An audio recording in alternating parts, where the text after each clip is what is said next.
عندما نتحدث عن البر نعطي الأم نصيبا من ذلك، لكن دعونا نذكر الأب. الأب هو وطن لا تسعه مساحة أرض ولا سماء، فالأب أول قدوة لابنه، وأول حبيب لابنته، وهو أول بطل لهما. الأب هو ذلك الشخص تطلبه نجمتين فيعود حاملا السماء، وهو معطف أمان في ليالي العمر المتقلبة.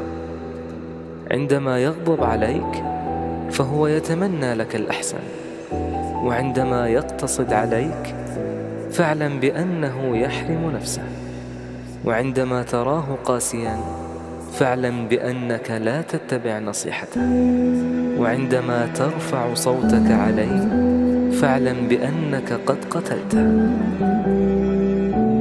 اعتبر هذا المقطع كصافر التذكير للدعاء لوالدك، وادعو له بالخير والرحمة.